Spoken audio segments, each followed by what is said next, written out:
Sup all, JC3 here, the baller of YouTube, the general, and welcome to Topic Tackle. My take for today is on how Adidas lost LeBron to Nike and what was famously called the single dumbest mistake anyone could have made in negotiating for a property. They really dropped the ball on this one. Now, if you'd like more of these videos on how NBA stars signed with the shoe companies they did, leave a thumbs up on this video and comment your feedback down below. And let's get going on today's topic. So the other day, Giannis signed a long-term contract with Nike after being courted by Adidas and Li Ning.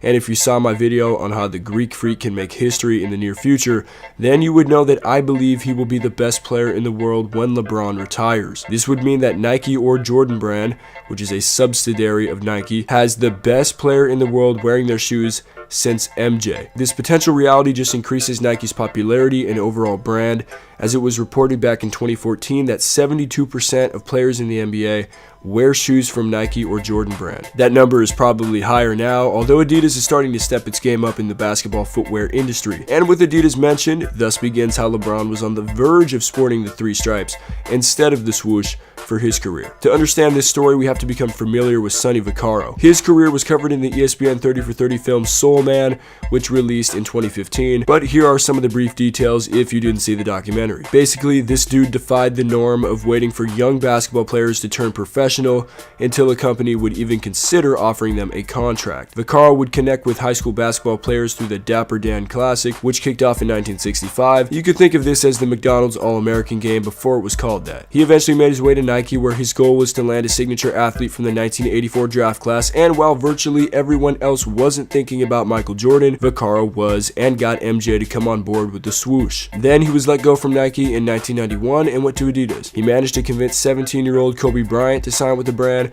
offering him an unprecedented, at the time, $1 million per year deal. He then got T-Mac, and after that was LeBron. Vaccaro got close with James's family and became the clear frontrunner to sign him. LeBron wore Adidas shoes and gear in high school and was promised by Vaccaro a 10-year, $100 million contract for signing with Adidas. Vaccaro went to upper management at Adidas, and according to him, they obliged to the terms of the proposed contract. So there it was, the day of the signing.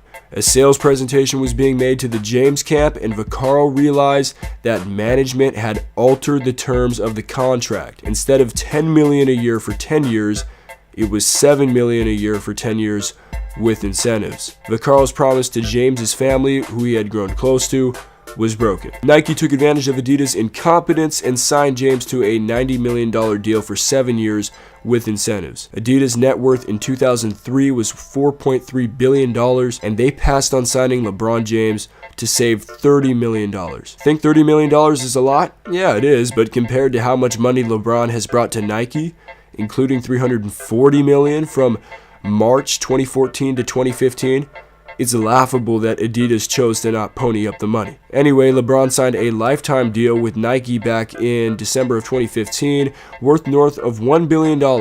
And since he signed with Nike in the spring of 2003, the company's stock has returned over 1,000%. Michael Jordan, Kobe Bryant, Tracy McGrady, LeBron James. It's pretty safe to say that Vaccaro had an eye for talent, but unfortunately lost the last of those four, and a once-in-a-generation player at that, due to a cheap mistake. So let me know what you think in the comments down below. Do you think Adidas would have benefited from signing LeBron as much as Nike did? Remember to subscribe, like, and leave your feedback in the comments down below, and we'll be back with more Topic Tackle soon. JC3, out.